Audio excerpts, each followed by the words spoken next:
So we got a cliffhanger. What was Nick Aldis about to tell John Cena? I just talked to Brock Lesnar, and the thing is, ... So little suspense there. But we did have Logan Paul attacking John Cena. You kind of knew that was coming because Drew McIntyre, told Logan, don't be intimidated by John. He just, gave you an attitude adjustment, make him pay, don't hold back, really stress that. So it was a, hint to a discerning, savvy, or dim-witted first-time viewer. Either way, that there's going to be something with Logan and Cena yet tonight, the way that was phrased. I guess that explains why the camera showed Cena at the very end of the show for no discernible reason, walking out of his locker room. Good thing something happened, or it would have been a weird way to end the show. I know some people don't get what I'm saying, but wrestling, the camera's supposed to be just filming an event, not in on what's about to happen. And when the cameras film stuff, when they'd have no reasonable, ostensible way to know that something interesting is about to happen, why is the director showing that camera shot? WWE doesn't care about that stuff. I do. I think it'd be better if they did. I think it's easily fixable. I got my rant out of the way early. I feel a release valve, got that in. But I do think there's a lot of cool stuff going on here. Namely, they at least brought up Brock Lesnar's name again. He's a big name. You don't want him to lose all his steam. But most of this was building up a Logan Paul John Cena match, which we've seen has been in the works for a couple months since there was tension between them. Logan's really good on the microphone. John Cena has been hit or miss. This was maybe his best performance on the mic of the year. Still a little bit too much meta stuff. Oh, I do it for the company instead of I do it for, let's be honest, you do it for glory. You want to win titles and prove you're the best. Cena always does this meta stuff of it's about the company, it's about the team. And it's like it's an individual sport. That critique aside, and that's just part of Cena's act so much, especially like this last half of his career, roughly. The raw company thing. But that was a spirited, the preacher has arrived promo. And it in the end, it came around. It's like, you're not going to take me out. I'm going to take you out. It was about a one-on-one fight between Logan, who by the end of the promo, everybody wanted to see get knocked out by Cena, and Cena acting like he's in this for real. He's not talking about his body being broken down. I'm on my last legs. He really made it sound like he's up for this fight. Eric, your thoughts on this John Cena elements of this show? Yeah, from the jump, you can tell when Cena was soaking in the adulation of the fans that he's enjoying this, and that maybe there was a bit of, okay, good, I can spend my last 10, 11 appearances and actually soak some of this. Yep, I was thinking about that. Kind of, take a bow to some degree. Then he's fortunate that he has the perfect foil to play off of in Logan Paul, who it was the entire time Cena started feeling himself and he was cutting down Logan. It reminded me the way he cut down Austin Theory a few years ago and just completely buried him. And clearly Austin Theory hasn't quite recovered from this yet, but Logan's Teflon. He's so good at this and he's such an incredible heat magnet that this won't hurt him at all. And the way they built it up and finished strong at the end, it had me excited about this match coming up. They can talk all they want about nobody wants to see Logan Paul versus John Cena, but I would personally much rather see this match than some of the other ones that Cena rattled off when he was talking about people the fans would rather see him face. Who is saying they don't want to see Logan Paul and John Cena? Not me. Well, but you reference that. Is that a predominant? Well, that was what Cena said today. Gotcha. Yeah, okay. He said that Logan said that he forced his way into this when the fans wanted to see other opportunities like Cena versus Dominic Mysterio. Yeah, absolutely. AJ Styles. But to me, I get what you're saying. Yeah. The AJ Styles chant was absolutely kind of a cool part of this. And it worked. It worked really well for the line that Cena wanted to say, which is, yes and no. I mean, Logan had to say, or Cena said Logan got to the front of the line. I don't know that that's how it works. Like a little bit of me's like, oh, you just show up at the office, knock on the door, and you get a match. So, I mean, we can put it through the filter of, is it believable that it's just the first person to knock on the door and say, I want to match with John Cena, that gets it. But it did address the idea that Cena would rather be facing other people. And I think they're trying to address this idea of why does Logan get to face Cena?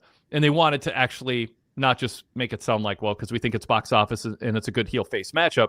We're trying to, create a sense that Logan wanted this match for his glory, to take Cena out of his to be one of the people to end Cena's career earlier or whatever, get a big high profile win. I thought there were really good lines from Cena too. I mean, just about him, giving his heart and soul for 23 years. Again, I wish it was part of leaning in a little too much on everything I do for the company, and I do to have good matches, and you try to have good matches. It's like I try to steal the show. No, I wish every wrestler, there'd just be a sign on the back saying, talk about how you want to win matches and titles, not how you want to put on a good show and help the brand. That said, again, I had with the release valve early to get that out of my system, but this is part of Cena's realm. And I don't think Cena thinks that that's a bad thing. I just don't think his mind is in the narrative structure of the larger history of this industry that works. But it did tap into, you're here for viral moments. I loved him knocking over the energy drinks and going, you're here to leech off of us, and we open our arms to you, and all you want to do is take. I mean, again, this was the delivery, the preacher mode, the kind of the cadence and the journey they took us on, and the ultimate message, which is, and I think it lands with fans. I mean, it clearly did in the building, and I think it will at home. Cena gives to this company. He got rich, gets to do Hollywood stuff. I mean, obviously he did it for selfish reasons in real life, but his character fought for a cause up until a little interlude here earlier this year. And Logan hasn't. Logan is all in for himself. And Logan is such a modern day perfect heel. I mean, social media, hawking stuff.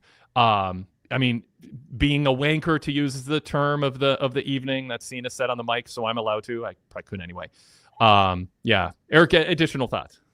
Yeah, I really, like you said, the release valve. I always had that release valve ready too for myself, because some of the same things bother me. At least we didn't get to a point tonight where Cena started talking about it's all about putting smiles on faces and whatever he normally launches into.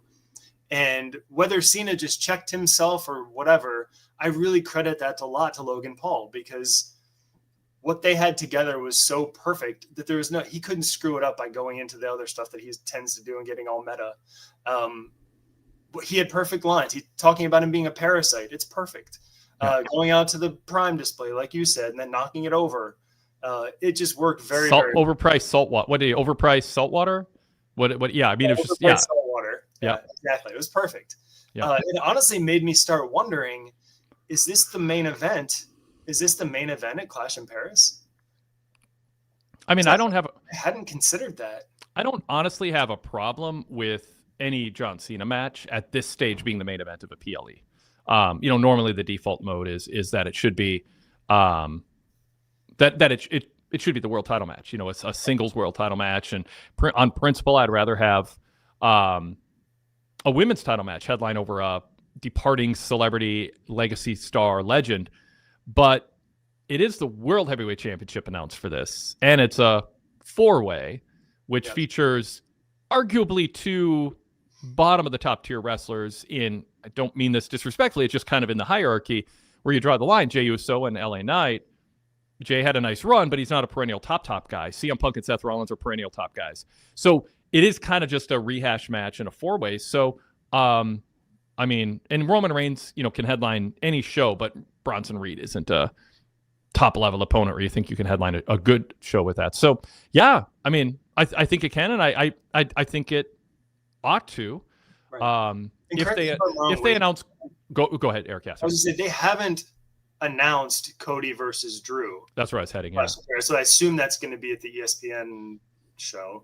That would be my guess. Yes, and I don't know either way, because shows come at us so fast, and like in terms of, you can have layers of storylines going on at the same time, and then not quite know. They're selling the idea that Cody is really hurt from that being tossed into the announce table. So in a way, they're selling that he could be out longer. So we're Friday the 22nd. We have Clash in Paris in 9 days, and then the ESPN show WrestlePalooza is on the 20th. So it's 4 weeks and a day. So I think they can stretch this out 4 weeks if they want to. And I don't know that you need, I mean, I don't know. I mean, yeah, I if they stack the ESPN show and it's Cody Drew on top as a top match and they save it, I'm fine with that. I think Cena Logan feels big enough.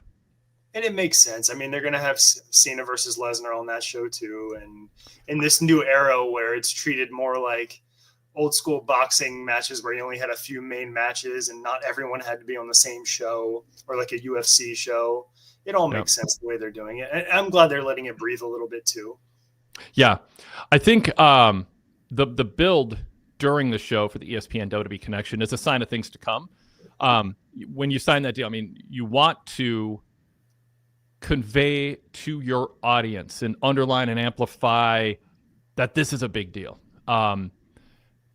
Because in a way it is. I mean, in a way, of course it is. I mean, it's a big money deal, and ESPN is a top sports brand in America. But it makes sense to make this seem like this is the next step for WWE, just like they did with Netflix. I think they drank the Kool-Aid on Netflix a little bit. I think they were genuinely believing it. And I think there's a little bit of Kool-Aid drinking on ESPN too. Not to say there aren't aspects of it that are big, but ultimately these are all just, you have your remote, you click on a square that has a logo on it, and you push play. I mean, there's nothing new and special about being on Netflix versus USA Network other than a drone shot. And maybe fewer commercials and a little bit easier on demand for people. Same thing with ESPN. I mean, it's a higher price for some, unless you already were paying for it, then it's not. So it's sort of a wash in that way.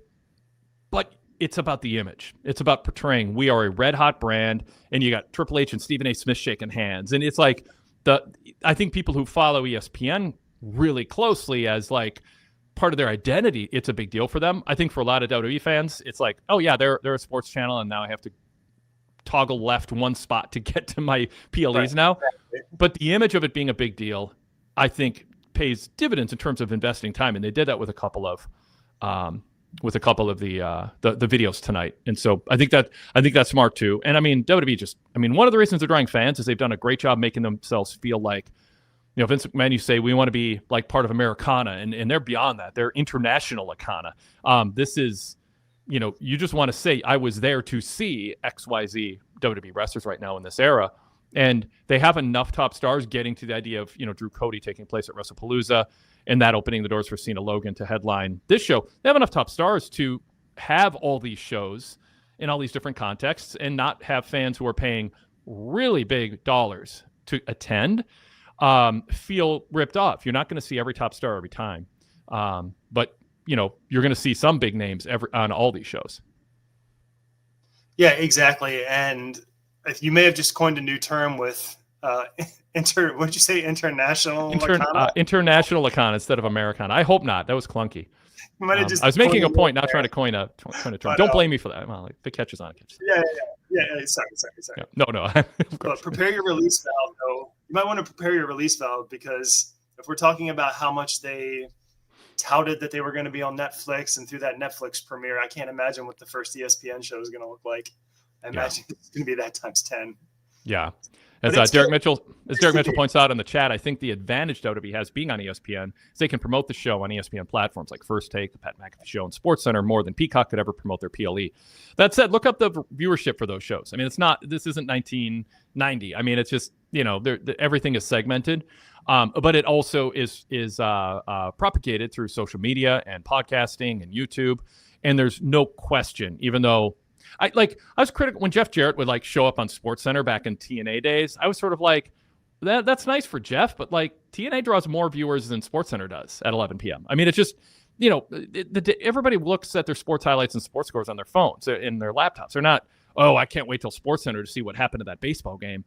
We're in a different era, but there's no question, though, there is a synergy and an ecosystem that is a much bigger boost than Peacock could give them. I mean, that's undeniable. But I mean, WWE is a product and ESPN is a platform.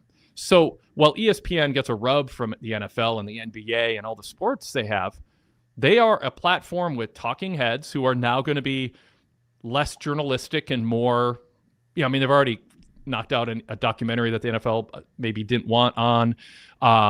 The presentation is going to be more WWE like on ESPN for the NFL now. They're in business with them. And I always thought it was weird. Like, this is a sidebar, but when ESPN first launched a website and started reporting news, I was like, they're a TV channel. They're cable. They're not journalists. Why is there an ESPN website? I'm not going to read the sporting news in Sports Illustrated, my local paper. The idea of a channel that pays the sports leagues rights fees, I now have to trust their journalists to tell me the truth. That always felt wrong anyway, but it's been that was decades ago. Now we're kind of going back to, they're not really a fully trusted objective. They're going to kind of pick and choose what they do. They're going to be more like WWE. I think ESPN, and my full circle point here is, I think they're going to be more like WWE than WWE's going to adapt to ESPN. I think ESPN's learning about how to promote a brand. But again, ESPN's a platform that pays a lot of money for established products that people want to watch. So let's not be marks for ESPN. I mean, their personalities are big, and the ecosystem they built is legitimate and helpful. I'm not denying that. But they want WWE too. And WWE actually has a product people want to pay for. ESPN pays to broadcast and present products that other people have created. So WWE, I mean, I'm not being a WWE booster here by saying it, but let's not think that ESPN is saving WWE. It's a mutually beneficial relationship, and WWE is a product ESPN wants. Yeah, absolutely. It'll be mutually beneficial, but I guess to go against the point I tried to make earlier, Netflix is a much bigger deal than ESPN is. Yep. And ESPN's trying to change that with their direct-to-consumer streaming platform. I mean, everybody's in this transition phase. CNN's going to be they've tried it before, but they're going to have their standalone, streaming. I mean, it's a changing landscape. But yeah, being a channel on your cable guide in a bundle that you pay a flat fee for is going to be rather exclusive to people 50 and over soon. Like there's no one graduating college going, oh, I got my own apartment. How do I sign up for cable? It seems weird to say that, and there's still some stragglers, but mostly it's sort of like a hardwired phone. It's like, if you grew up with it, you never thought you'd live without it. What if my cell phone doesn't work? What if the cell tower goes down? I need a hardwired phone to plug in. That's my safety to reach people. It's like, now nobody has them. So it's so changing. Interesting for people of a certain age.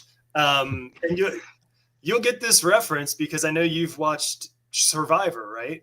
I was just listening to a podcast earlier today where the host was talking about watching the original season of Survivor. And I don't know if you remember Rudy. Of course. How he didn't even know what MTV meant. And that meant, and then he was so old. Yep. But the guy on the podcast was saying, I was talking to my son today, and he said, what's MTV? So we've come full circle to now, used to be you're too old to know, now you're too young to know. And it's kind of the same with ESPN to a degree. Yeah. I mean, it's a logo in the corner when you watch the NFL. Four Eyes Malone sums it up. Seeing all these brands and even ESPN taking bits and pieces from all the other brands with all these deals is becoming mind-numbing. Yep. I mean, how many headlines have you seen on your curated feed or that get sent to you on your phone or wherever? This is what it's going to cost you in streaming fees to watch every NFL game on every channel. Mm-hmm. The NBA, same thing. I mean, it is. And now there's stories about what ESPN's going to do with Major League Baseball. And I read the article. I don't understand it. And I understand almost all of this. And then the baseball thing came up. They're like, well, they're going to resell local teams and they're going to have more control over 5 teams than they do of other smaller market teams. It's like, just either tell me where to watch or I'll just stop watching baseball. This is way too confusing for me now. People lamented the cable bundles and thought, why am I paying for channels I'm not watching? Because everyone's paying for them all at once and you're being subsidized. ESPN's being subsidized for you. And people didn't understand that all these channels you didn't watch, other people were paying for to subsidize your ESPN. Now everybody's paying for what they get. And all these leagues are cashing in because they're WWE spreading themselves out over all these platforms. I don't know how it all shakes out, but I don't think it's ultimately good or only bad for the consumer. It's a mix, but the glory days of $10 Netflix and it's adding up, and the cheap days of everything in one place is over. Yeah, and WWE is cornering every single possible platform that they can so that other companies can't. Yep. Get on those markets. I know we've gone off the deep end a little bit, but how many years will it take now until someone says, boy, we have all these different streaming possibilities. What happens if we just had one grand thing together so we can all watch the same thing and we'll call it cable or something, just something that brings it all back again so we can just pay one thing and see everything there. Or buy an antenna. Yeah, exactly. Yeah, just feed stuff to my TV. It's a lot. It's a lot, but a lot of money is being made, and it's making a lot of people in the corporate world rich, a lot of agents rich, a lot of athletes rich. And, it's up to the consumers to decide when the break point is. So anyway, well, let's pause and introduce ourselves in the show, and then we'll get on with other topics on SmackDown here. This is a Wade Keller Pro Wrestling post show for Friday, August 22nd, 2025. I'm Wade Keller, host of the show, the editor, publisher, and founder of the Pro Wrestling Torch Weekly newsletter. Conveniently enough, cover story of the latest newsletter is the PLE's moving from ESPN to Peacock. So if you're a VIP member, you can read the PDF copy of that or the all-text copy of it on our website. We've got paper copy subscribers. They might also still have hardwired phones and pay for actual cable television from their local cable service. But hey, we still deliver the paper copy to your mailbox, and you can be on board for that too if you want to break from screen time. Details at pwtorch.com/govip. VIP membership details is there. It's tons of podcast feeds that are compatible with Apple Podcasts. Through Patreon, it's compatible with Patreon and Spotify. You can sign up directly with your Apple account using just unlocking on your iPhone using the native Apple podcast app. So all kinds of ways to go VIP. The main way gives you access to our 35 plus years of archives, on demand clicking, over 2 decades of podcasts dating back to the mid and early 2000s. We were ahead of the curve. We were doing audio shows before the term podcast was coined. So we're real pioneers in that sense. And you can check it out. All our iterations of audio quality is very visible in terms of our microphones and audio settings. In the early stages, it does sound a little bit like we had a string attached to a tin can while we were recording, but we did what we could. And now here we are. So yeah, check it out. We'd love your support if you like what we do. And VIP memberships way to just get all in one, and also the free shows with the advertising removed. So you get a lot in return for your money. One is just a more streamlined listening experience and an ad-free website with all our content plus bonus content, along with VIP exclusive podcasts and archives. But we're here to talk SmackDown tonight, and Eric Corbridge is with me. He is a PWTorch contributor and a co-host here on rotation. Eric, welcome. Thanks for joining me tonight. Thanks. I always enjoy being here. It was kind of an average episode of SmackDown for the most part, other than the Cena Logan Paul stuff. It was still a good show with some stuff to talk about. Absolutely. Yeah. Well, tell people about your contributions to PWTorch. Sure. I write an alternative SmackDown report every Friday and try to hop on to anything else that I can whenever I'm available. Yep. So if you're used to a SmackDown reports, this is the voice and face that is connected to those. And by the way, plug, you can read our live TV coverage on PWTorch.com. We have reports. I cover Raw, Dynamite, and SmackDown, plus PLEs, like Sunday's AEW show. We have a whole team of people helping out with NXT, Impact Wrestling, Evolve, on and on. I mean, so just check out our website. We've got flashback articles going back 30 years with TV summaries. We've got breaking news story, ratings reports, special columns that you won't find anywhere else, top 5 lists, hits and misses, view tracker, much more. So a lot of good content at pwtorch.com every day. Make it a tab that is open on your laptop or on your phone, and settle in and read. Take a little break from doom scrolling and all the little sound bites on when you're just scrolling through stuff, and settle in for some writing that people put work into, and credible reporting. pwtorch.com. All right, so you mentioned kind of an average episode of SmackDown, other than the John Cena segment. It was interesting how little hype there was for Alistair Black and R-Truth. And when it got near the end of the show, I was like, I know they advertised it earlier in the day, but I don't know if they even advertised it during the show until right as they're going to break. Joe Tessitore said, kind of under his breath, Alistair Black and R-Truth next. I was like, that's not very big hype. Something's up here. And then, R-Truth shows up and he says he went to Dublin, Georgia instead of Dublin, Ireland. What a great gimmick to no show. Advertised appearances. I think the crowd was a little bummed out, but ultimately, this wasn't the R-Truth of 3 months ago. I think they were okay with it. And then that led to an intense brawl with Damian Priest and Black. Any thoughts on how that played out, Eric? I am glad to see hilarious R-Truth back. It's much better than whatever they were trying to do for a couple months there. Yeah. So at least now it seems like we know where he stands again. I hope he keeps his job and can keep doing this for a while, because it has its place on this show. And this was the kind of good comedy that we get, rather than some of the bad stuff we've gotten in the past. Yeah.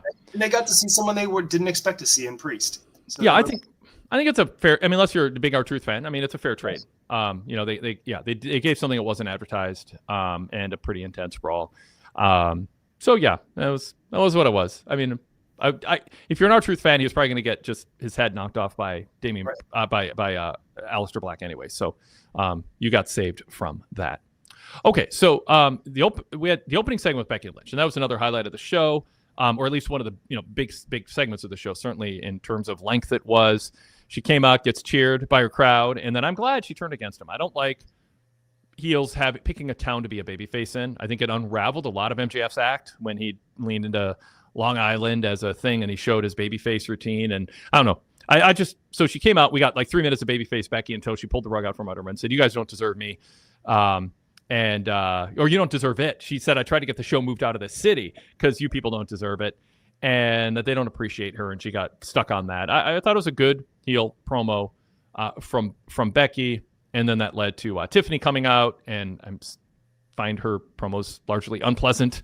And then Nia Jax came out, and that set up a tag match with Jade and Tiffany against Nia Jax and Becky later. So, Eric, what stood out to you in that opening segment? Anything you disagree with me in terms of my framing on it? No, I completely agree with you. And the reason this segment was successful for me is because Becky did most of the talking. She went out there and talked. It might have dragged on a little bit for me, but she delivered everything so well. I appreciated also that she didn't stick with the fans and she turned on them. It really jumped out to me that when the fans started chanting for CM Punk, she said, "No one wants that old ass." Wow. Which just going back to the podcast you've had earlier in the week, they need to add Becky Lynch to this Vision group because there's so much they could do there. A lot of energy, yeah. Yeah, it would really help. And I think it would add some chemistry because clearly Seth Rollins and Becky Lynch have chemistry. So if they need some chemistry in that group, bring them together because it seems like a perfect fit to me. Aside from that, it was nice having her on the show. It gave a little spark to it. We both know there's no brand split right now anyway. And, quote, hometown hero appearing in her town is greater than brand exclusivity in WWE math. So it worked out. And they addressed it, which was kind of nice. Like, Nick Aldis, I had to talk to Adam Pearce in order to even book you. And I mean, yeah, I like that they at least pay a little lip service to that if you're going to do it. Yeah, exactly. Yeah. A comment from us. By the way, our chat is open. So if you're watching us live on our YouTube channel, feel free to join in the chat. I would love to hear from you. You can also email us, wadekellerpodcast@gmail.com. You don't have to watch us live on YouTube in order to participate. You can by email instead, and then listen later on the podcast to see if your comments and questions made the show. wadekellerpodcast@gmail.com. We also do have the caller code posted on our Patreon page and in my VIP report on PWTorch, in my Smackdown report, if you want to join the show, if you want to call in and talk about anything related to the show. And in the chat, we had Sadler version 3 saying, Becky's promo was an example of Euro crowds being way better than ours. Over here, they would have booed that one Becky line, then cheered her after. The Dublin crowd played into the Becky character. They took civic pride, hometown pride, and didn't like her ripping on the town. They also, it's the biggest pop Lyra got in a while. They're chanting for her. Exactly. And I want to add that carried over to the main event too, because Becky was still not getting cheered, or Jade was getting cheered over Becky when they were wrestling. So that was really nice to see. One thing I did not like about the opening segment was that it was once again an impromptu tag match made for a main event on one of these shows. That is about the most played out thing we could see. I guess, however, on the flip side, this might have been the one time in history that Nick Aldis could claim, well, I had a call from R-Truth about 20 minutes ago and I found out he wasn't even here, so I don't have a main event anymore. Maybe I need to go out and make one. That's a good point. Yeah, I mean, there's certain things you don't want to think too hard about, and unfortunately, I don't think a lot of viewers get hung up on them. Like, why do matches always end right before the top of the hour when the show ends, when there's a hard out? You don't have that issue with Netflix or PLEs, but you do on a live USA show or tape-delayed USA show in this case. But yeah, you don't want people thinking about what were you going to put on the show if you didn't have these two wrestlers arguing and fighting, leading to a match. Derek Mitchell agrees with you, saying WWE booking is very, very formulaic, with an antagonist or protagonist in the ring cutting a promo. The rival comes out, and the GM comes out and books the match for the night. I'd be fine not doing that, honestly. sometimes it's not that there's anything inherently wrong with it, except when you do it often, and then it starts feeling sort of lazy. It's just a trope, and it also has the negative effect of amplifying the notion of what would you have booked otherwise, and so it's my whole point about filming Cena backstage without a presupposition to go backstage to film him, or filming Logan Paul backstage without a presupposition to be filming him until he bumped into Drew McIntyre. I just think it's easy to clean up, and it just make the show feel more like a lot, you're actually trying to cover a news event instead of cameramen going exactly where they're told to go ahead of time for something that's scripted. I think that vibe comes through when you do that. Same thing with GMs making a match to fill out a 2-hour show. What was the match going to be otherwise? And obviously WWE's raking in the dough when they're selling a lot of tickets. I'm not saying it's make or break. It's just about straightening your tie. It's just about cleaning things up a little bit. And vacuum better. They have gotten better with this. Even with the matches, they advertise what's coming next week every week. They tell us what's going to be on the next show. Yep. They've gotten better, but there's things like you said. It's easy to clean up some of this stuff, and they just don't do it because they don't think it's important. Yeah. And I mean, you don't have to vacuum under the couch and behind, behind the corner table all the time, but you kind of every once in a while want to, or it starts coming through. It's just like kind of clean that stuff up. Just put some fresh thought into how we're going to present this match. Little Febreze. There's new. There's new. There are new, fresh ways to promote things so that it doesn't feel like the team just sort of, phoned it in, for lack of a better term, in terms of how to go about the formula. So anyway, no huge deal there. How are you just generally feeling about Becky Lynch as a heel character? So kind of setting aside the specifics of tonight, although tonight was a good example of her putting a lot of thought into it. Like you said, maybe it went a little too long. It didn't strike me as that, but I can see someone thinking, okay, you've had a lot of time on the mic here. How is she doing as a heel act right now? Because, I mean, she's enthusiastic about it, but there's still that thing of fans see her as someone they want to like, and I don't know if every crowd is going to be like Dublin where they're willing to turn on her in this way without a strong babyface opponent. And I don't know that Tiffany is bringing it on the microphone in order to be that counterpoint. I absolutely agree that Tiffany is not going to be the one to pull it out of her. I'd give her an incomplete right now because, yes, she's someone who is a natural babyface, clearly. But she's been so focused on trying to help Lyra get over that I want to see what she does when she's trying with someone else. If she's going to launch into a feud with Jade Cargill, I think then we'll really see what she can do as a heel and see if she, because we saw Jade did well tonight. At least I thought Jade wrestled well. I thought that was one of her better performances, and she had the crowd, and Becky helps with that. So I want to see what she does next, and that'll be really telling. Yep. So we'll talk about the main event because it obviously ties into this opening segment. Not a lot of time given to it. I mean, I was like, are they going to do this match? I mean, when he announced Alistair Black and R-Truth, and I'm looking at the clock, and I'm like, how are you going to fit 2 matches in? But they did. It had 7 minutes. It's not, super short, but they managed to fit a double box commercial break into that 7 minutes. So there wasn't a lot to it, but it was intense. It was, fast moving. I thought they pulled off the finishing sequence pretty well. I like Becky abandoning Nia Jax. I don't know if we're headed towards Nia Jax as a babyface or not, or it's just a moment of convenience. But yeah, what stood out to you in that? I talked about the time frame, and it was exciting, and I think they managed to fit a decent story into 7 minutes. Yeah, they did. I don't know how they did it because they really were up against it with the time. Really what stood out to me was Jade. Nothing else. It was just impressive that she pulled everything off, and it looked smooth to me, and it didn't look clunky. And if they were really pressed for time, if they thought maybe they were going to have more time and ended up having to get cut for whatever reason, then I'm impressed that Jade was able to pull that off. She spent more time in the ring than anyone else. Yeah. Southern Version 3 says, I thought we were 100% getting a non-finish in the main event. So let's congratulate WWE. They built in the excuse that Becky had abandoned Nia, and then Tiffany landed her best moonsault ever, and then Jade Cargill a top rope splash. So I mean, she took a lot, but that's not nothing. We got a clean fit. We got a finish, and so let's embrace that and praise it and hope for more. Southern Vision 3 said this run for Becky is better than Big Time Bex, the original heel turn.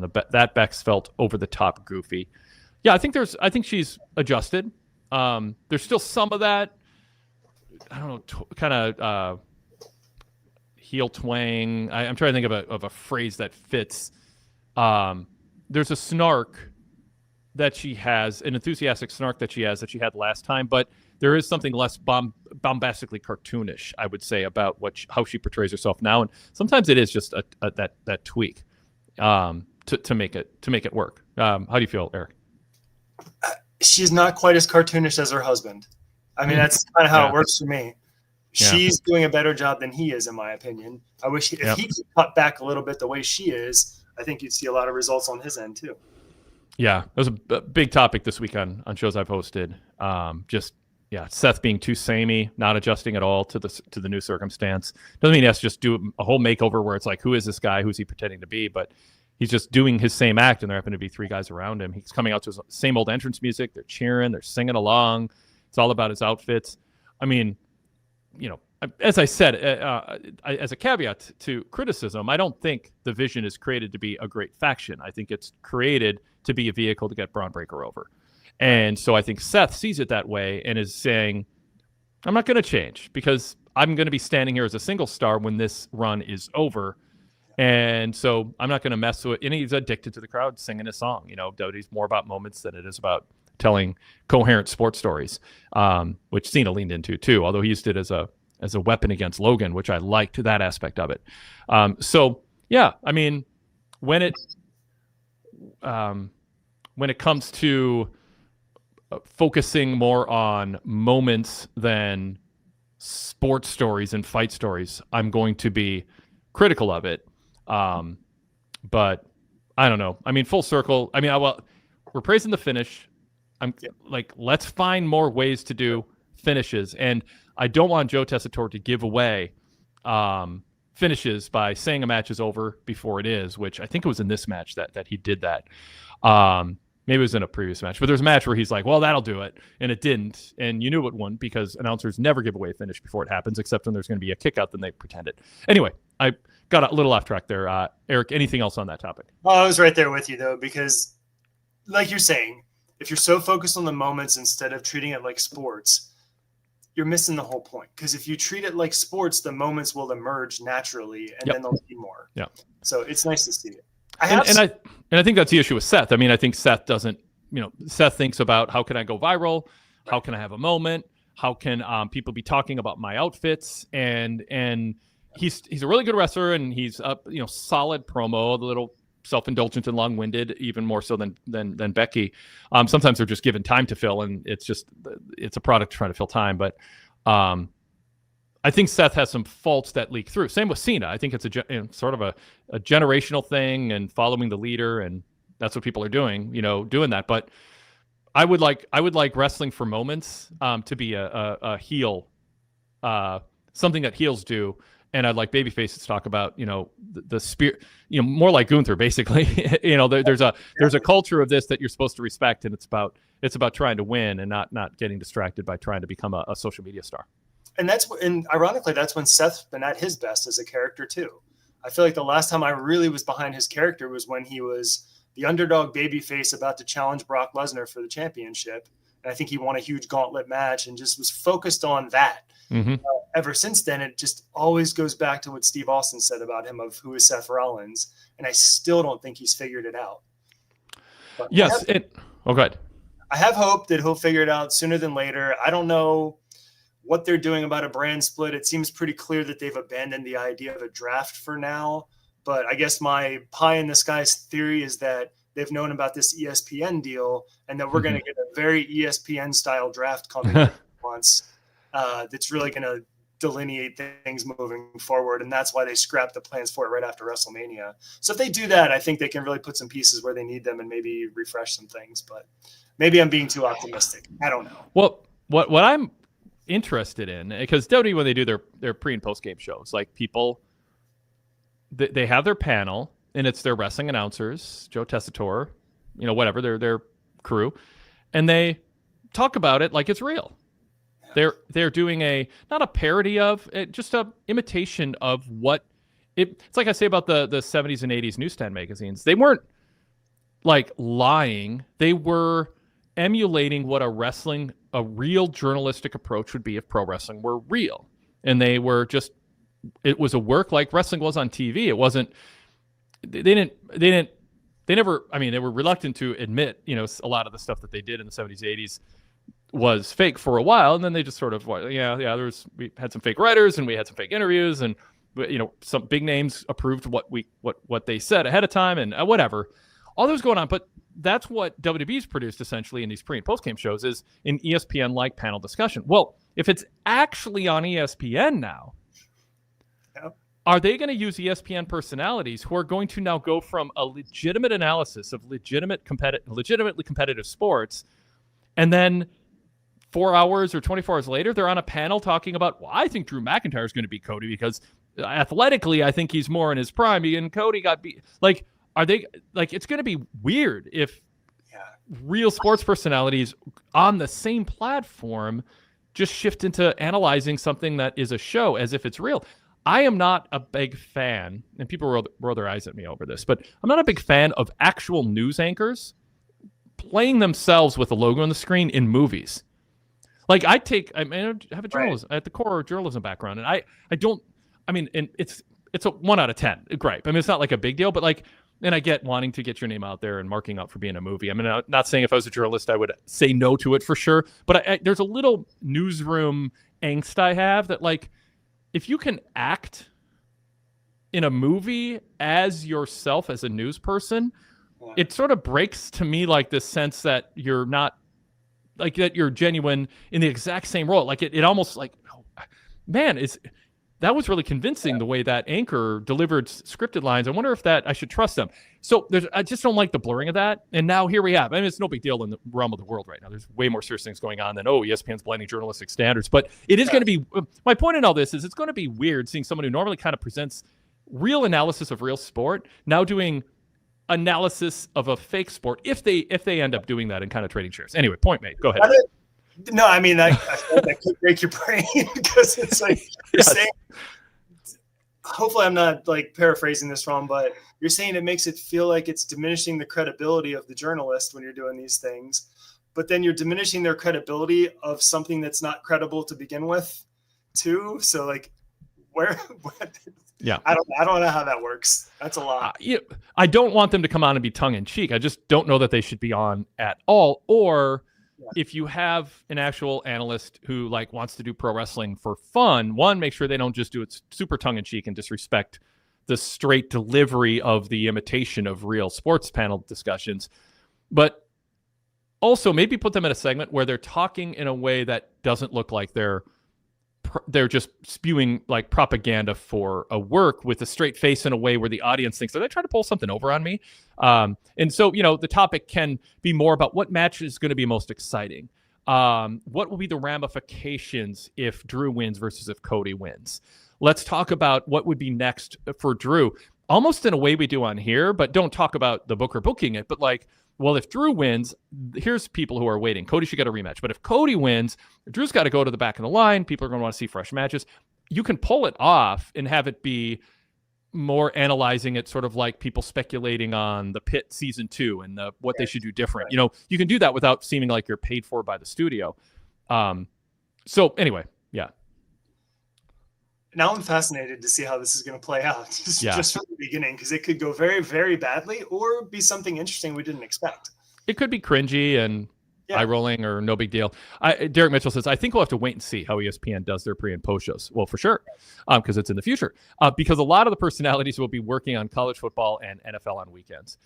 Yeah, I mean, there's going to be a time when there isn't a weekend they're busy. But yeah. Well, I imagine they're still going to use WWE personalities as well, even on ESPN. I imagine we'll see Big E or whomever on ESPN covering WWE.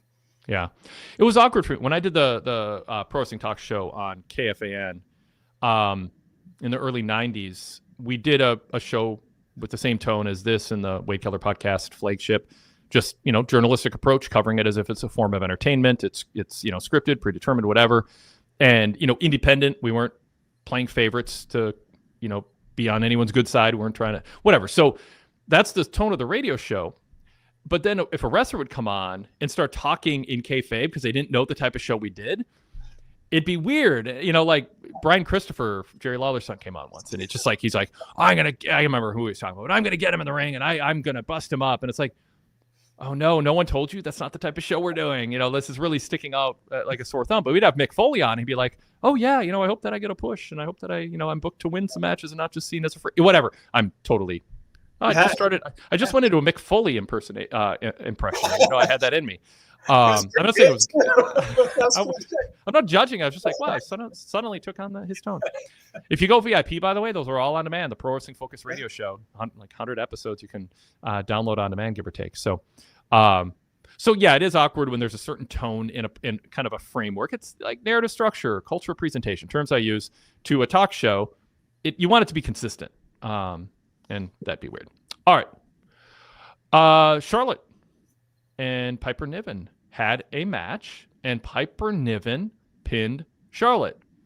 Yeah, there were some shenanigans, but I think people would have predicted going in, Piper Niven, of course, is going to lose to Charlotte. There's going to be some attempt for Alba Fire or Chelsea Green to interfere. It won't work. Charlotte will overcome, and she'll win, and she'll stand tall. And instead, I think Piper could use the pin, even with shenanigans helping her. I think it in it sort of a meta sense, a vibe of how does management feel about her. There's that message sent. We're not done giving her wins. She's not going to win clean. She's a heel. She's in a faction of people who are agitators and meant to get booed. So she's not going to beat Charlotte clean, of course. But I don't know. How did you react to that? Well, my first reaction was that this was kind of the classic, okay, since they're about to have a title shot, they're going to get the win, but then they're going to move on and lose to Charlotte and Bliss whenever they're wrestling. I don't know. Are they wrestling at Clash in Paris? I'm not sure. I think they are. I don't think they're officially announced. Yeah. So that was my first thought. They also could get away with it with Bliss not being there because there was such a numbers advantage for Niven. Mm-hmm. All that said, I thought that they did well. It made me wonder, just wild speculation. Is Charlotte feeling better about things just overall and is allowing something like this to happen and not saying, no, I can't lose to Piper Niven? Like, she looks so much more comfortable these days in the ring. She looks like she's having more fun. I wish she would do the moonsault she did today in all of her matches instead of the one she does to the floor, which I think looks a lot worse. Mm-hmm. Probably more painful. I thought it was a good match. I enjoyed it for what it was. Yeah, I mean, it was only 8 minutes, but it was good, and the crowd was, it's Dublin, and so anytime they're overseas, it's not necessarily indicative because there's sort of a novelty the crowd has to things, and they kind of tend to go along with things a little bit more. We're excited to see you. Thank you for coming vibe that you don't get in Chicago or Dallas or Memphis, but it does seem like fans are picking up that she's happier. I don't think there's a lot of the heat that was on her, and I thought a lot of it was unfair. Some of it was earned just based on her staccato robotic performance and, the genetically, what was her term? Chat, help out. I've never forgotten it before. I'm not the genetic. Anyway, the chat will help us out. I know she had some phrase. It was sort of like cringy, like, I don't know, as a tall, white, blonde woman who is the daughter of a famous wrestler. You're just tapping into all kinds of reasons to get legit heat instead of character heat. So, yeah, I think she's in a much better spot. It's too bad, with Bliss, they're selling that she wasn't able to be there, and they're selling her, talking about her getting injured last week and stuff. But I think they've got something going. And I mean, this is it best case scenario for Chelsea Green fans, the type of push she's getting? Because this seems like a sustainable level for her. She's got a couple other wrestlers who can wrestle a lot. So you can, churn through different tag teams, different singles matches, work your way up. Has an excuse to be on TV a lot, both backstage and at ringside. She can wrestle singles and tags, and she can get her personality over, and she just, jumps off the screen. And it's just a perfect kind of tier 2 female heel who can help you fill TV time. And she's just so good at consistently being somebody you're so happy to see get knocked off the ring apron. And this feels just sustainable. It's not shooting her, pushing her too hard. It's not defining her down. It's just putting her in a good lane. Yeah, totally. And she can even get a big win occasionally, and no one will bat an eyelash at it because it still seems like it makes sense.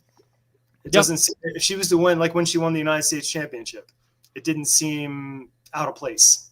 Yeah. Agreed. Well, anything else on Charlotte?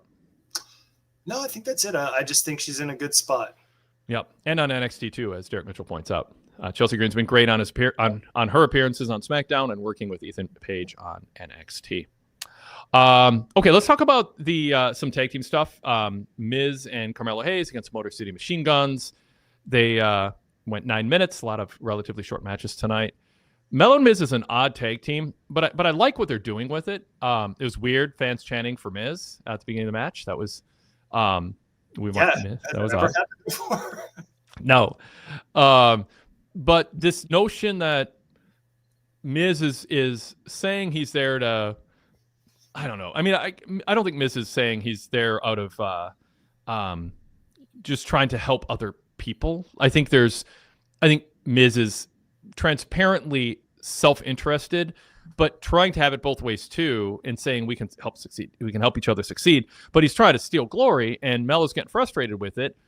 But he also is forgiving in the end, and I think the dynamic that they're going for, they're pulling off, and I think it's a bit of a challenge because you don't want people to resent Melo if he's eventually going to be a babyface, which I think he is on path to that. You don't want people to think, why did you put up with Miz so long? That was a Damien Sandow Mizdow problem. If you wait too long to turn, people are like, I gave up on you a month ago. I was with you for a few months, and then you didn't, and then I just gave up on you.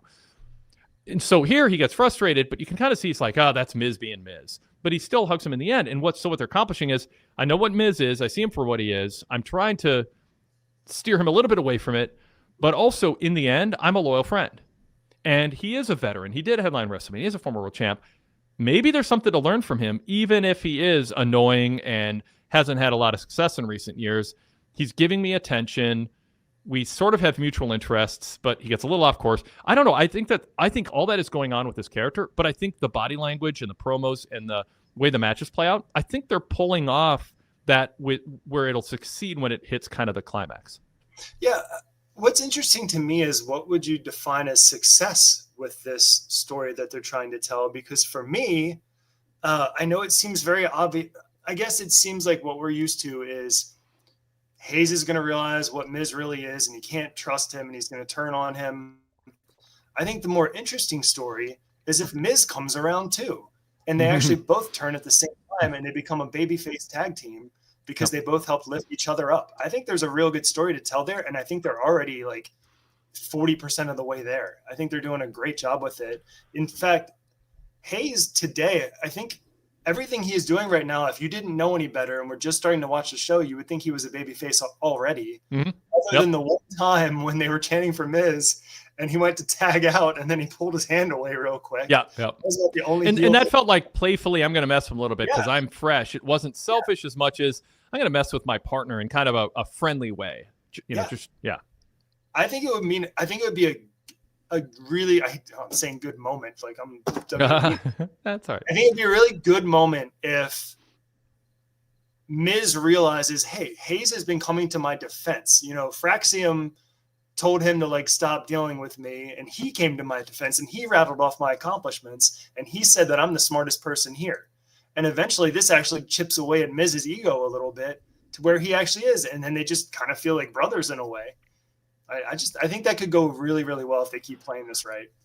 The downside of it is, do you want to spend what should be infrequent turns from top to bottom of your roster on Miz again? In terms of him, so I don't mind it in isolation, but I don't want to be a hypocrite in that I think there's a lot of good ideas that get cleared that turn into bad ideas because there's too many things just like them happening. And you can justify title changes and turns if you're only looking at them, but if you're in the big picture, so I'm tempted to say, no, don't turn Miz, let Carmelo just wrestle Miz, have Miz stay heel, go on, be annoying and go on. But I'm not denying that you saying there's potential in that isn't true. And I think it's sort of unexpected potential in it. Something is going on here that you didn't necessarily see coming, and now we kind of have to adjust to it. Yeah. It made me wonder if I honestly thought they were going this direction when they first started it before Miz took his break. But I wonder if maybe they just thought about it and where can we go with this while he was off and thought maybe this was a better direction.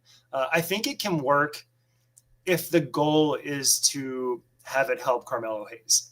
Right. It's not about really getting the Miz over as a babyface. It's about getting Carmelo over. And boy, has Hayes come a long way since he moved to the main roster. Yep. He's really seems like he's comfortable now too. And I said on the show, for people who listen every week, people are up in arms. They're bearing Carmelo. He's got more talent than this. People weren't saying he's like going to be like a main event guy for the most part. And then he did have some limitations that showed up, but I was like, it's okay. There's a lot of people who want his spot. Yeah, he's losing, but it feels like he's losing because he's the first round draft pick who's cocky and needs to learn some lessons the hard way. And it's a long story arc, and it's going to lead to him, fans going on a journey with him as this immature underachiever for reasons that are correctable. And he wasn't losing because he wasn't good. He was losing because he thought he was better than he was. And he wasn't disciplined. And so I think you can tell that story and come out of it just fine. And I think that they are on the verge of doing it. Brock Bedingfield in the chat says, I'm finally interested in this pairing. I wasn't at first, but now it's intriguing. Sadler version 3 says, Miz will turn on him soon. I think they will win next week, then lose to the Wyatts, and then Miz turns after that.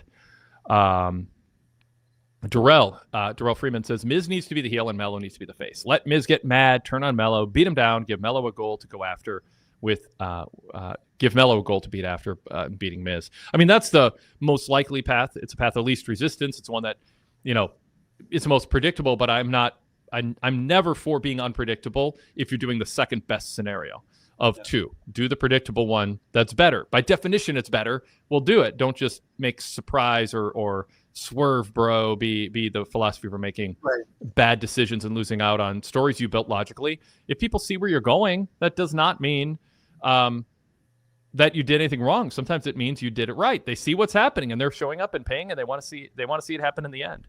It's the classic I Love Lucy sitcom formula. You know Ricky's going to find out what she's up to by the end, but you want to see it because it's entertaining. Yeah, you're waiting for it. In my mind, I want to have both. I really want what I said, where they go and they maybe even defeat the Wyatts and they have a bit of a run and then they lose it and then Miz turns on them. And then it means more because they were just together for so long and we had seen them work things out and actually become a real successful team because they really haven't been together all that long and accomplished anything yet. So I'd rather see it almost like a Daniel Bryan Kane pairing or one of those that you didn't see coming, worked out really well so that when it ended, it meant even more. Yes. All right. So we had a little bit of follow-up on Jimmy Uso and the Naomi announcement and Sami Zayn. Where do you think that's going? Because Sami wants a world title and he's obsessed with it. And he's like, well, U.S. title's fine. I haven't held that. So that's the current storyline. He is really, and this is where his strength was, he is so needy. He is the on-air Chris Park of, did I do okay? Am I doing okay? Like, he needs, like, I know I'm not part of the bloodline, but, I can still be Uncle Sammy or Sami Uso, and so he wants to belong. He wants to be kind of part of the family. He wants to be somebody who's congratulating Jimmy, and he's doing everything right where he could sustain this character and be fine, but I feel they're up to something with him. And I think it culminates at the Rumble or WrestleMania next year. Something is going on with him. What did tonight point you in a direction, give you any clues? And do you agree with me? Something more is going on than meets the eye of just a happy baby face for his friends who's going to try to take the U.S. title from Solo, and we shouldn't read into it. I agree with you. I think whatever story they're trying to tell is one of the biggest stories they're trying to tell up until WrestleMania season. Mm-hmm. I can't figure out exactly what direction they plan on taking, but I already have penciled in my head that he's winning the Royal Rumble and that he's going to be wrestling for a world championship at WrestleMania. I just can't figure out if they would dare pull the trigger on this sentimental baby face that maybe is the biggest baby face in that sense that they have, if they would risk that for some sort of nuance with the old bloodline stuff. I don't know what they're trying to do there. I'm interested in it though, because I feel like whatever they're going to do, Sami Zayn will be able to pull it off. Mm-hmm. Sami, I've made this argument, and not everyone hears every podcast I do. I think with Sami, he's not going to turn heel. He's just he's always the same person. He's always motivated by the same things. It's just sometimes he's running with a good crowd, sometimes he's running with a bad crowd. But he's always just the guy who needs approval, and he needs to prove himself. And sometimes and you could point to aspects of when he's been a heel and go, this doesn't fit consistently. But I think at the core, what drives Sami is there's a consistent constitution to him where I think people, if he turned heel, they wouldn't be like, I don't like him anymore. They'd be like, we like you, but you're on the wrong course. Right. We like you, but you're making a decision based on a false premise of how you're going to be able to succeed. You don't need to do this. So whatever, and I think you can tell an effective story with the type of TV time WWE has and the writers they have if they commit to it. I think you can do it without it feeling like, oh, Sami turned heel again. No, Sami took the wrong path again, but it's still Sami. Yeah, if they can pull that off, I'll be very impressed because I can't really picture a way they're going to pull that off well. I can picture the traditional, his friends are going to be there to not assist him, but rally him to win a world championship. I can see Jay being in his corner. I can see Jimmy. But I'd like to see something different. So I hope they have something in mind because I can't quite place it yet. Yeah. Yep. Is Sami winning the U.S. title from Solo Sikoa the next step in wherever this is going, or is him coming up short even in that going to be the key to kind of trigger something that leads to him doing something different, either maybe joining Solo's crew and they help him win the Rumble and get a world title? Or talk about where we are right now with what he did tonight, because obviously running out, tripping Solo, and then bolting out of there. You can imagine Solo going, maybe we can manipulate this guy to being on our side, but there's a lot of territory to cover before we even consider that because he's trying to take the U.S. title from Solo. But I'm intrigued, and I don't know where it's going, and those are two good things. Wow, you just got my mind blown. That's something I hadn't even thought of. Because in my mind, this U.S. title thing is just a way to kill some time for him until he steps into his big story that's going to happen sometime in the winter. I don't expect him to win the United States Championship. I expect him to lose due to some sort of chicanery. And I always felt like it was more about him wanting to fight Solo because he was mad at Solo than it was winning the title to begin with. That was more of I want to fight Solo and I've never won this title, so let's make it about that too. But now I have an idea in my head of if Sami was to side with Solo in the MFTs, but take on a role that's the complete opposite of what he took on with the Bloodline. Instead of being the one that just was desperate for attention, he's the one saying, hey, I'm OG Bloodline. You guys should all want to be with me. Yeah. I think that would be fascinating. It could be what the MFTs need to kind of get next level. They're not exactly a family full of personality. No. Solo, No, they're not. I mean, Solo is the personality in that group, and that's not great for people. You want him to be the second or third. Southern Version 3 says, I think this is just a side quest for Sami to give him something to do. The more important feuds will come for him later. And I mean, if we plot it out, we can probably see likely that's the case. But I'm not ruling out that you can't get to some of those places with this, whether it means a roster shakeup or draft or whatever. Derek Mitchell says Sami winning the U.S. title doesn't fill the void of his ultimate goal, winning the world title. Well, that's true, but it could give him some confidence to aim for it again. But it could also, if he comes up short, it's just like it's a frustration that leads to him doing something, making some decisions that fans will be sad about, but try to get him back on track. Derek Mitchell said Sami's a lovable loser, like the Chicago Cubs are playing the same guy in every movie, like Jason Statham. So, yeah, I mean, Sami is a lovable loser. He's a valuable character, and he's really good at what he does. I mean, the celebration with Jimmy and congratulating him. I mean, it's we have friends like that who are like, this is great. I cried. I'm so happy to see you. But yeah, I mean, he brings the energy and a believability to his character. Yeah, absolutely. I think he's going to be one of the main people they focus on during WrestleMania season of anyone. I've been just trying to figure out who his opponent might be. Because if it's for a world championship, it's only a few certain people. I'm not against a heel Sami against Cody. Heel Sami against a CM Punk if he's champ. Yeah, I mean, I don't look so far ahead with storylines because two things happen. One, there's so many events in the meantime, so many curveballs, injuries. And so many directions they can go. And number two, sometimes it's just spoilery. If somebody wants to show off reporting, it's like, well, I talked to somebody who told me what's going to happen, and now I'm going to ruin 5 months of suspense by reporting, and then it just propagates. So I'm happier when there's a bunch of things that seem equally spoilery and you don't know what's going to happen.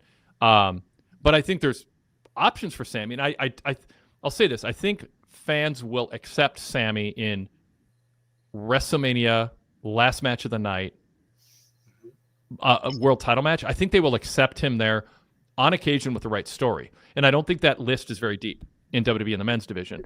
And I think they will. I don't think he's a perennial guy in the main event spot, but I think you tell the right story. It's like Montreal that was magical.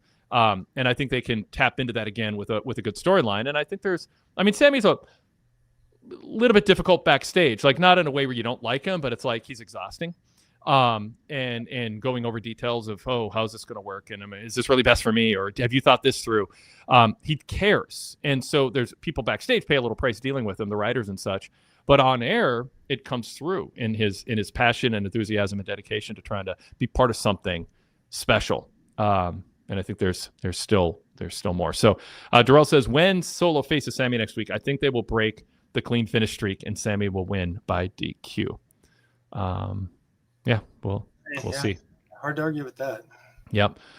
All right. So speaking of Solo's group, the MFTs, any thoughts on the Street Profits match? Profits win. A lot of chaos going on. The aforementioned stuff at ringside and such. I mean, it felt like it was kind of a backdrop for this, different stories they wanted to tell. But what stood out? So what stood out?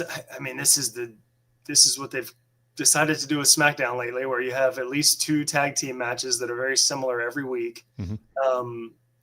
The match itself, there wasn't much to me other than Ford is continuing to try to get his new arm motion over that he's been trying to get over for a long time, ever since he had to give up. Because I don't know if you remember, he was doing initially what Jay's doing now with the yeet motion, mm-hmm. and that magically moved over to Jay, and then Ford had to come up with another one. Yeah. So seems like they're desperately trying to get that over with the crowd. Yeah.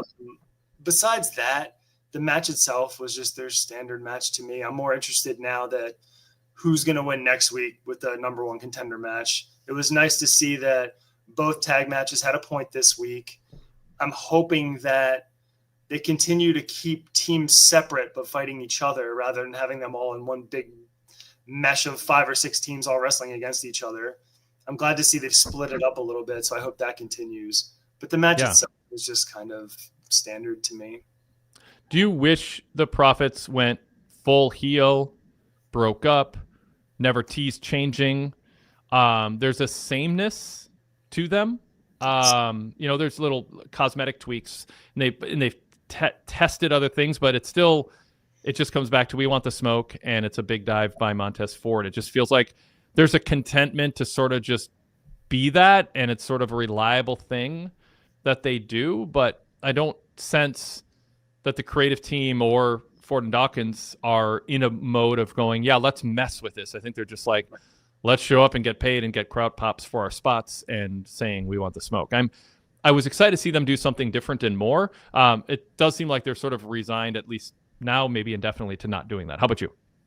They need to do something completely different. They need to take some time off. They need to come back as something. They need to look different. They need to dress different. Nothing can be the same if it's going to work. Otherwise, they might as well just bring back the Solo Cups and just go back to that and just maybe even just turn heel like that.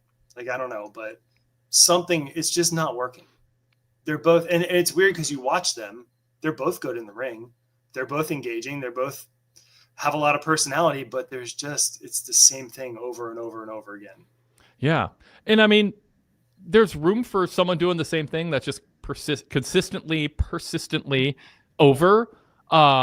It's formulaic, but sometimes people pay to see someone do something, it's like, it's like going to a concert, just want to see the greatest hits. You go see Weird Al, you got your favorite Weird Al song. You don't want to see him reinvent himself. It's just like, so you go see this, I just want to see them do their dives and say, we want the smoke. Okay. It's not Solo Cups now. It's different, different music, different kind of vibe to the vibe they give off is a little bit different, a little more sinister, which is, I guess, fresher, but it's just a coat of paint. It's not a fundamental change. So, but that's kind of where they are with the tag division. And, I mean, the Machine Guns, the specialists in double team moves, who are the veterans getting their gold watch for, being, really good for a long time. But, people have picked up on the fact that the division isn't going to be built around them anytime soon. Yeah. They need to do something drastic, whether it's just like I said, take some time off, come out and beat a team down so badly that they're like bloody laying in the ring at a PLE or something, so that it completely recontextualizes the way they are. Yeah. And maybe if they want to have somebody with them, find someone else besides BFAB, because she's not really bringing anything different. She's just kind of trying to fit into what they were already doing. Yeah. Yeah. What do you think of the Julia Meechin, Kiana James stuff? Any thoughts on that? I think what I put in my report is that apparently Meechin has a pet kendo stick now, and she might as well just name it, because I don't know why she's carrying it around everywhere she goes. And I don't know whether I think it's funny or just dumb. Yeah. But I don't mind this Kiana James role. I think that's interesting.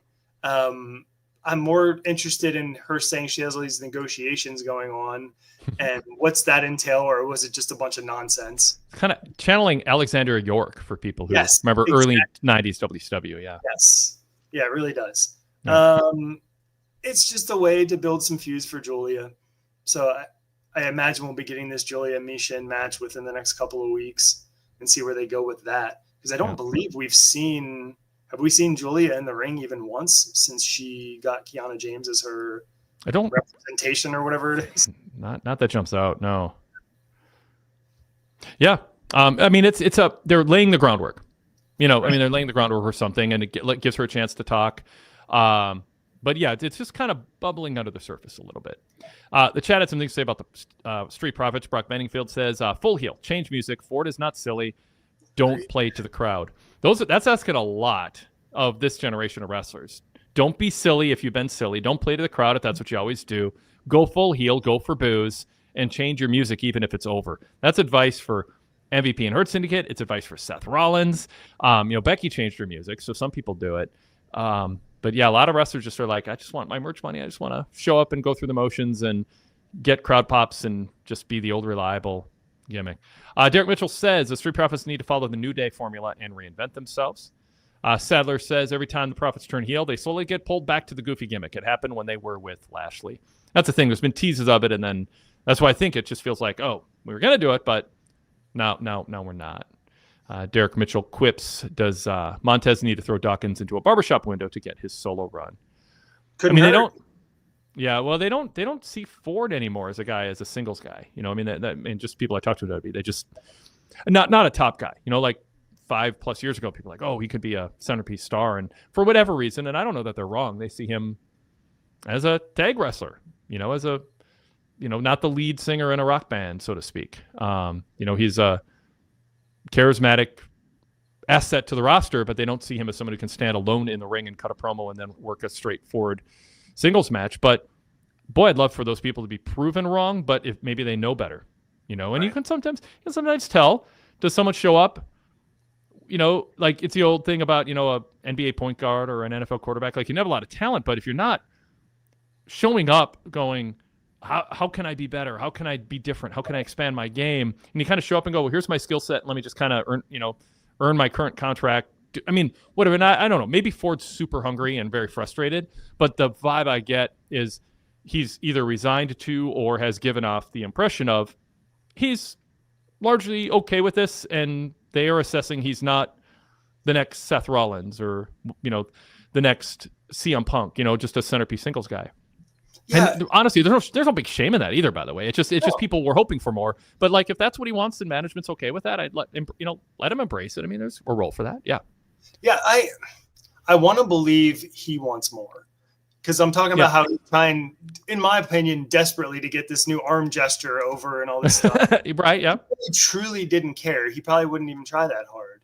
He'd just be mailing it in. And talking about the New Day formula, New Day did exactly what they needed to do, and they had so much heat for like a couple weeks, and then look what they've done with it. They've done nothing. Yeah. So mid-card haha comedy stuff. And and there were signs, and the thing is there were signs of that during their main run, which is they did the same stuff, tossing pancakes, Yep. hoo. Yep. I mean, they just kind of leaned on some of the same stuff, and it's like, well, it's working. Yeah. We're getting our merch money, crowd pops, life's great. Clock in, go through the motions. Sometimes it looked like they were into it. Sometimes it kind of looked like they were just going through the motions. But I mean, that can happen in a long career where you're working every week on camera. But maybe what we're seeing in Montez now is a sign that he would kind of pull. He just naturally end up kind of back like where New Day are, just kind of, no, I got my things I like to lean on. Yeah. And they're still, I mean, and if you're looking at it from their perspective, they're still on TV every week. They're still getting to show what they do. It's not like they're not being used. Yep. Whoops. Let's see who said this. Brock Benningfield says Ford could definitely be a single star. I still believe. But I mean, at some point, and maybe they will try it. But you want to see him in a really good standout singles match. And I mean, if in this conversation that was being had when he was 28, 29, and he's 35 now. So, it's kind of at a point where they're like, this is kind of what he's going to be. And, maybe he's reached that stage, but maybe not. I mean, yeah, you never know. I mean, he could be the next LA Knight who, elevates to as high as he's going to elevate probably, but he did take it another level. Yeah. Yeah. So I wouldn't rule it out. Yeah. Eric, anything else from tonight's show? I mean, I think we marched through I think the segments. Is there anything else in your notes or anything you want to follow up on that we covered earlier? Yeah, I think that's about it. I'm really interested to see what next week's show looks like in that hot crowd in France. If it's anything like last year. Yeah. It should be a fun weekend. Let's throw up a couple comments that I flagged earlier. I like the angle Cena took with Logan, that he's leeching off WWE to market his products. Wasn't a goofy Cena promo like he tends to do sometimes. Derek said, I know Cena comes off as hokey, but he's one of one and really going to be missed once he's gone.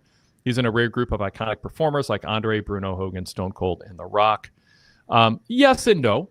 I mean, I would have him below all of them in most categories that fall into iconic performer level, but not in a different category. If I rank them in order for what they meant to their era, I think I don't want to diminish Cena, but there's something manufactured about his iconic status that feels like it's the official line from the company, but he didn't have the drawing power in his era. Like, he wasn't filling stadiums.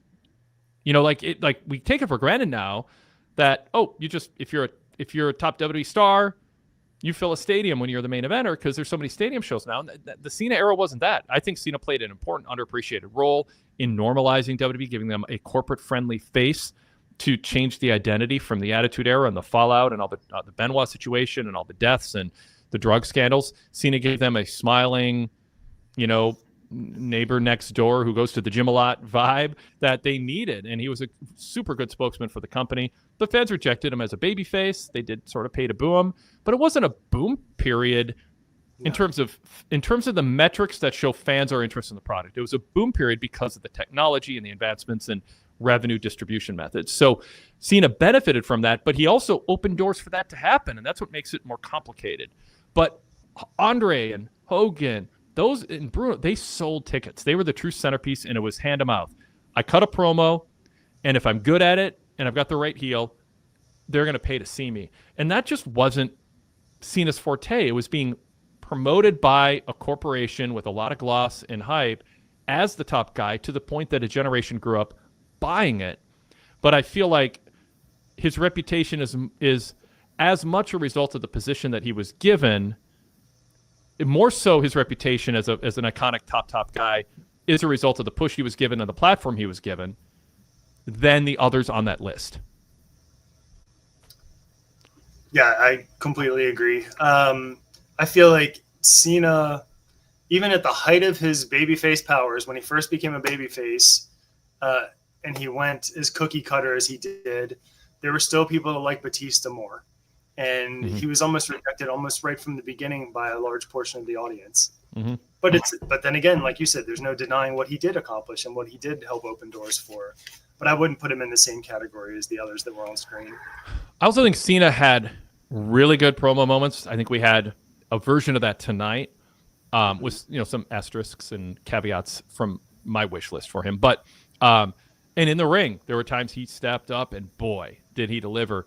But there was a lot that was formulaic, and a lot that I thought was overly meta, self-absorbed. I think he's been like the promo after he lost the title, and he didn't even talk about Cody, just sort of patted him on the head. Like if Cody was 28 years old and hadn't been world champion yet, hadn't sold out stadiums as a headliner, that'd be one thing. But it's kind of offensive and disrespectful for Cena to go up to Cody and whisper in his ear like a veteran's supposed to do. I just thought that as a transparent act that was putting himself over by making him seem like he's the veteran giving the sage advice to a guy who in some ways has had more success than Cena had in any concentrated period of time.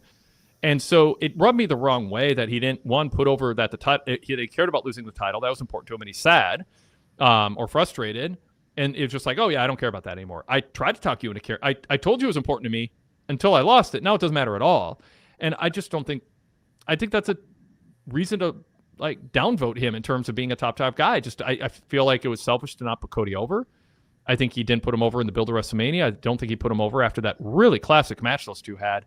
And I don't know if it's deliberate or it's a sign of what I say is a below average wrestling IQ for top guys in this business. He's above average by far for the average wrestler, but he's on the lower third, lower fourth of top guys who've been on top like he has. And a lot of just philosophical disagreements with him. But some of it seems like it's just he's hardwired, Eric, to be a little selfish. Yeah, hardwired to be a little selfish, and he doesn't have – like I don't question his passion for what he does. And he's clearly a very hard worker.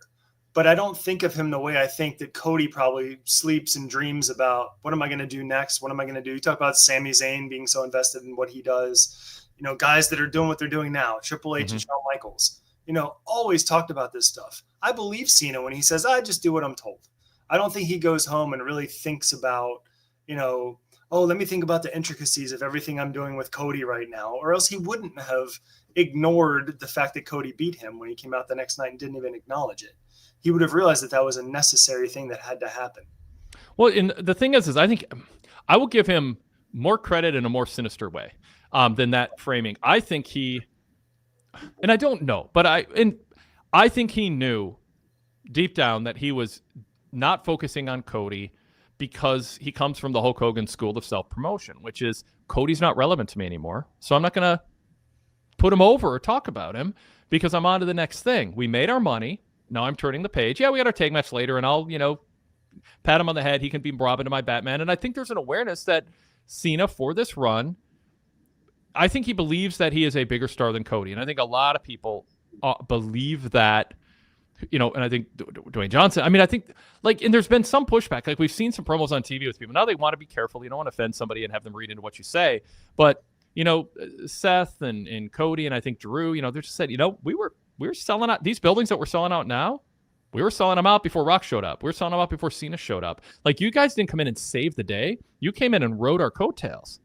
Like, you're taking advantage of the momentum we created to portray yourself as still relevant and big stars, because the attendance was great before when it was Cody and Roman. And I don't know. I think the current generation, I want to stand up for them and what they accomplished.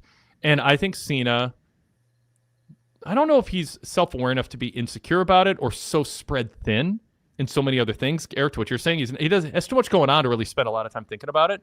But I think he just gets to the arena and his instinct, and that's why I say he's in the lower tier of top guys in terms of his IQ, his philosophy, his approach. I just think he thinks, what do I do for me? I think that's his mode. And you know what? When you're the top guy and Vince McMahon is only worried about what's good for you, that gets into your wrestling DNA as a mindset, and I think he still has it. And so while he whispers in Cody's ear to give him advice, that's not to put Cody over. It's to portray himself as that veteran with sage advice. It's the veteran quarterback who meets the rookie on the field after a game, and he whispers something in his ear and pats him and says, good game. That was really good. I think Kirk Cousins did that in the ESPN QB documentary, one of the first season. Like, I can't remember what young quarterback beat him, but whatever it was like Cena was just playing a role. That's not like I'm genuinely trying to help Cody. If he was, he would have said Cody's name in the build of WrestleMania more often and not skipped weeks doing it. and he would have absolutely put him over after that classic match and thanked him more. I think he's not. I don't think John Cena's character, and therefore John Cena the person in the top star wrestling, I don't think he's gracious. I think everything is about. I built the brand. You fans love me. Right. I served it, but it's to put himself over. When he's not putting the brand over, he's putting himself over as the guy who is invested in the brand, and it works with the fans. But it's to put himself over as being pro-brand. It's not actually giving up anything to be pro-brand. And the tell is when he doesn't mention Cody Rhodes' name. And there's not animosity there. I'm not saying it's animosity. I'm saying it's just a baseline mindset that he has. Right. And he might even have in his head, I already lost to him. What more do you want from me? Now I got to put him over again the next night? Yeah. He did. Yeah. And the answer is yes. You should say that was a classic match, and I'm bummed out I lost the title. Right. I realize that's probably my last chance. Cody, go get him. You've been making me proud. You made me proud. I know I went on a course that's kind of embarrassing, but I'm glad you got to face the real me, and you beat me. You beat me at my best. I wasn't distracted. I wasn't distracted by this weird divergent being angry at the fans. You got the best me, and I couldn't match how good you are.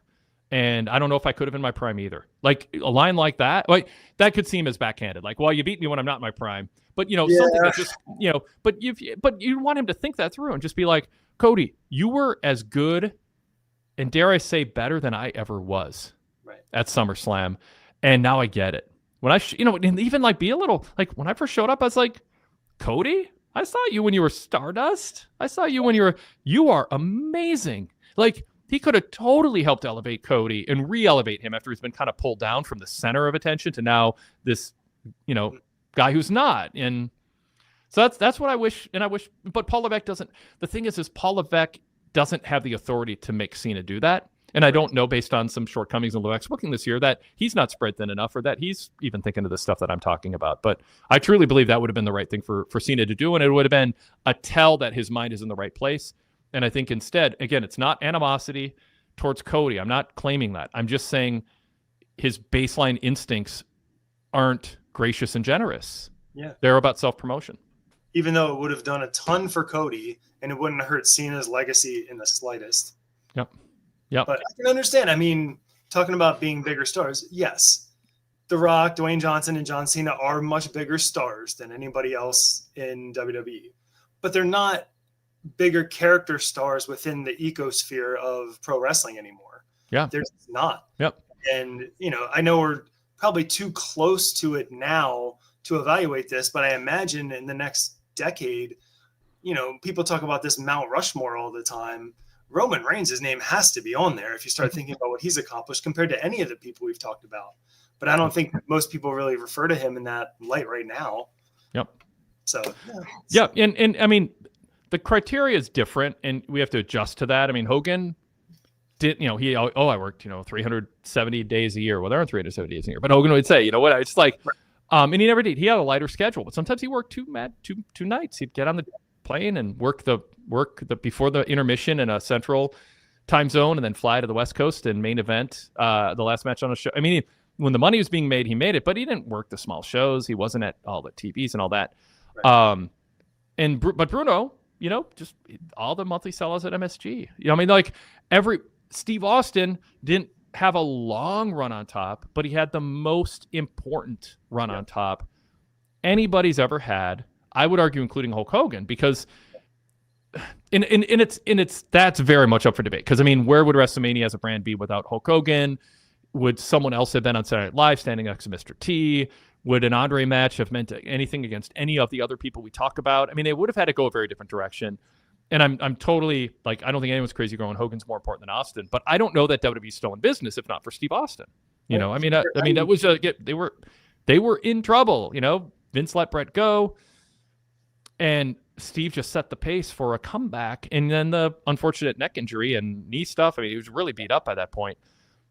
But how do you rank that when it's like he was way more important during his time on top than John Cena ever was? And also, when we talk about, is Cena a bigger star? Well, because of the Oscars and Marvel stuff and all this. Well, yeah, he's a bigger crossover star now. But Cody is headlining shows with better ticket sales and bigger crowds for big shows than Cena ever did.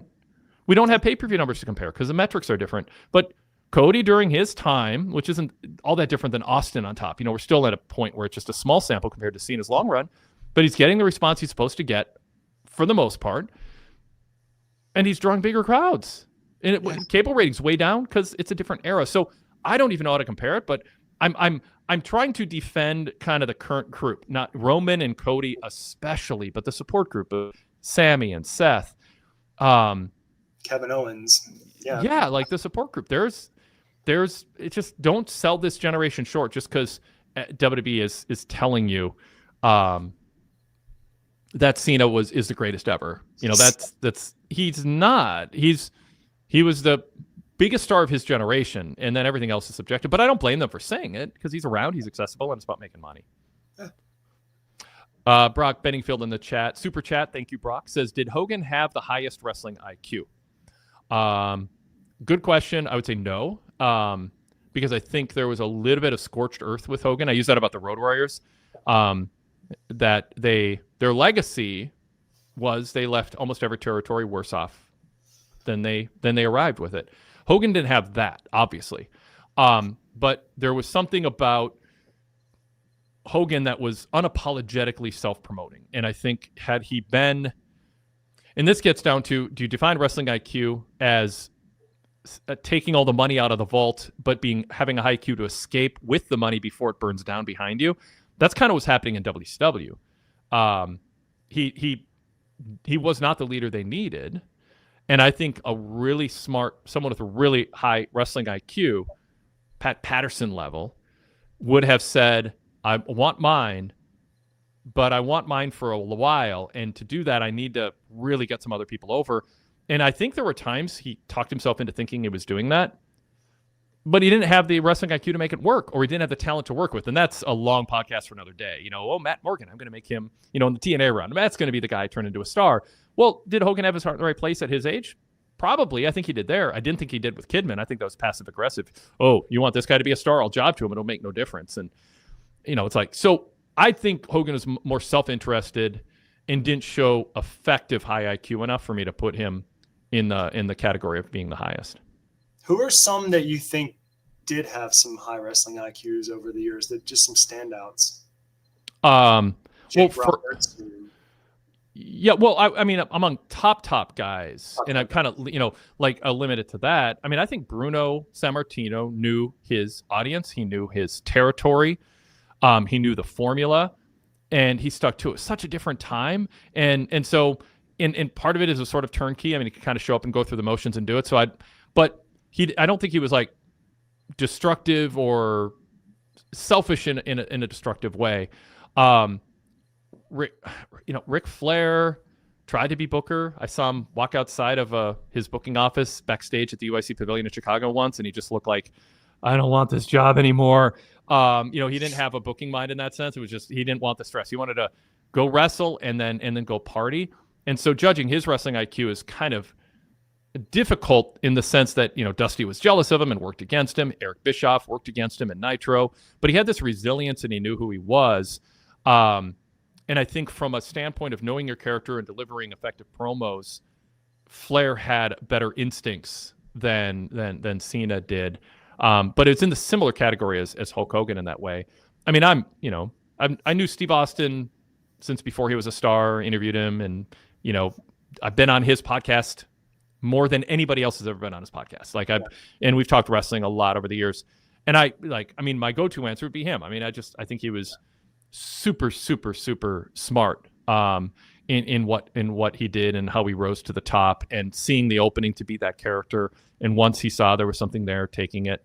Dwayne Johnson for a while, I think, had really high wrestling IQ, but I also think he just kind of got wrapped up in his catchphrases. So, it's a tough discussion to have, and this isn't, a SmackDown post show and a tail end of our broadcast in time to make declarative statements. It's kind of fun to just kind of riff on it since you asked. But I think a lot of it is about the team. Like, who's the greatest quarterback? Well, there's some quarterbacks who might have been better if they had great coaches who were really good quarterback coaches. So when you go, who is the best quarterback? It's like, well, this guy's the best, even though he didn't have as much success because he had a bad coaching staff and he still won a Super Bowl, versus, being with the QB whisperer, Kevin O'Connell with the Vikings, who can turn anybody into a borderline Pro Bowler, it seems, you know, and Bill Belichick. It's like there's people who are just like, so part of the context of it is, what do you do when we can tell if in that specific circumstance you did the right thing for business and for your character and for what the fans were looking for?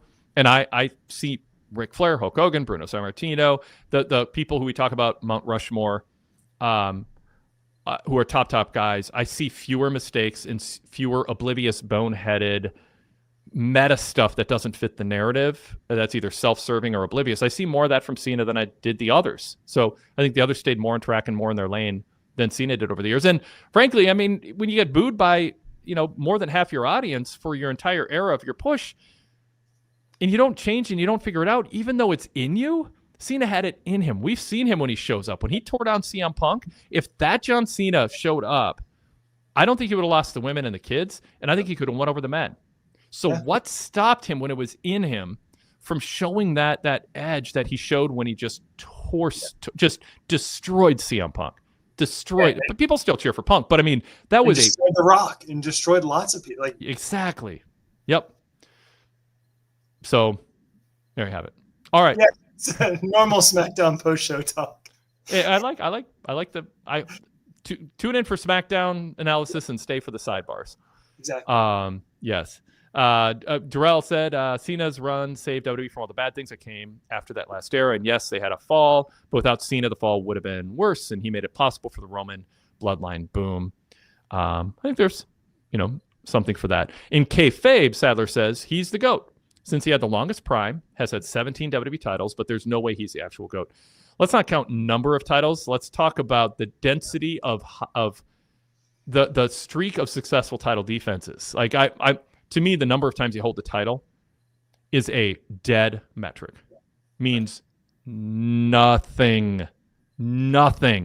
Because you start, Paul Levesque, like, lobbied to lose the title so he could win it again to stack up his total. I mean, Edge won the title how many times? And he's never on the Mount Rushmore discussion. So but I know Sadler's going in kayfabe and they still talk about it. But even in kayfabe, it shouldn't be. You know, and Roman Reigns and Gunther have broken that. You know, they've said it's the length of title reign that counts. So I like that better.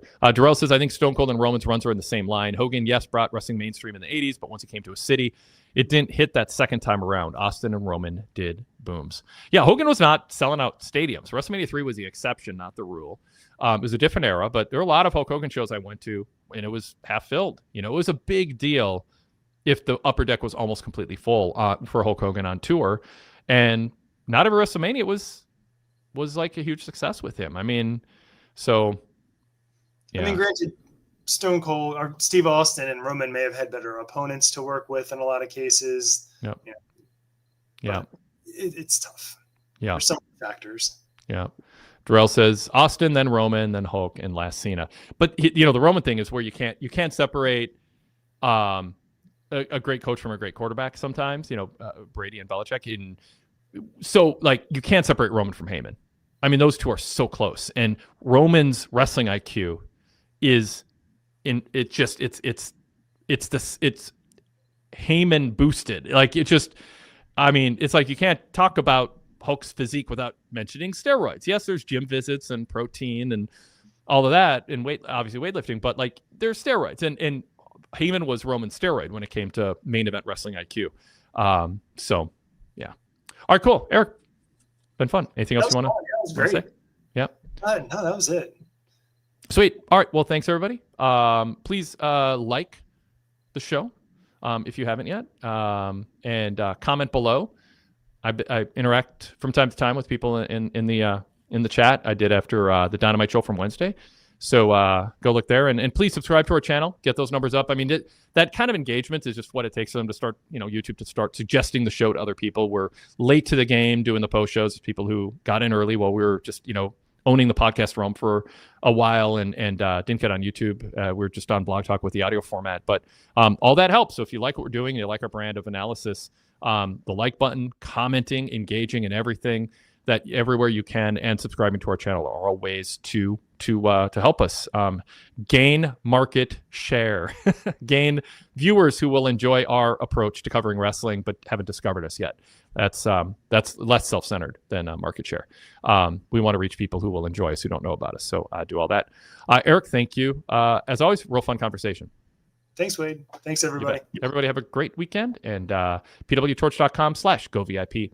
Best way to support us. And that graphics on the screen for YouTubers or audio listeners, pwtorch.com/govip.